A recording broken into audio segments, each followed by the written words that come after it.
the way I know you obviously you weren't going to be pleased with the big lead getting away, but the fight you had to show, second efforts by a lot of guys, Bam diving like a crazy person. What did the finish show you about this group tonight? Yeah, there's definitely an edge and probably an angst, about trying to do whatever we have to do to get this this win tonight, and that's just simply the way it has to be the rest of the year. Was that?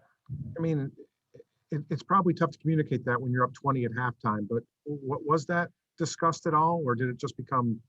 Yeah, Obvious with the way this is something that we're working on, and I don't think we let our foot off the pedal. We didn't execute necessarily with precision and getting into our offense earlier. I thought we were defending and competing at a high level. Teams are going to go on runs, but we closed it out with some great efforts. Thank you. Next, we'll go to Ira Winderman. Speaking of great efforts, obviously you were trying to buy Jimmy maybe a little bit more time at the top of the fourth, and then you had to call that second timeout and get him back in there. What does it sort of say about him and just his significance that he was able to settle you at that point? And how hard a decision is that when you don't have Tyler and you don't have Goran, there's not a lot of scoring, but you want to get Jimmy the rest on the second night of the back-to-back? What's that like? Yeah, it's we're at a point where whatever is necessary, and Jimmy and Bam are our guys, and certain nights like, tonight, there's going to be more required. Chicago knocked down a bunch of shots, got back into the game, and that's just the way it was. I mean, he was going to come back in anyway, and you can't expect, in this league now that, you're always going to be able to hold on to a 20-point lead. There's going to be ups and downs to games. So you have to expect it to be a full game, if not more, and compete and do what you have to do. A couple of questions about the composure moments at the end, the 3-point foul on Kobe White and the 8-second backcourt violation. Obviously, I know a 3-point foul can just happen.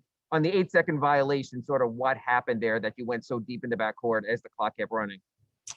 Well, it shouldn't have been an 8-second violation. That's what Quinny was trying to highlight to the Courtney and the officiating staff. We had the ball. It was deflection. It was already a second off. Courtney owned it. And things moved quickly. But that should have just been an advance to Duncan. Right there. They defended it well. They got the deflection on the first one. I thought we had Kanon open, for a count. But then Jimmy was open. They didn't foul right away, and so it went to Bam. But it went, advanced to Duncan, and that would have been enough time, based on the deflection and.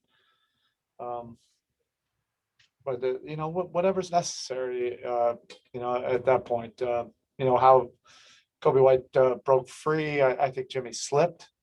So at that point you're just scrambling, and you got Bam, covering a lot of ground to try to take away the three, and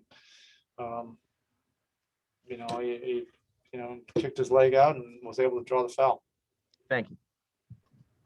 Up next, we'll go to Anthony Chang. The offense seemed to be running really well when Duncan was on the court tonight. Obviously, the makes are important, but his aggressiveness tonight, and not just with the shots and 3-point shots, but off the dribble, how important was that just in opening things up, especially early on? Yeah, the more diverse we can be, the better it is for our team, and it'll be different on different nights. The ball will be in Jimmy and Bam's hands, so quite a bit. But when more guys are threat and aggressive, that helps our offense. Thanks. All right, thanks, Coach. Thank you.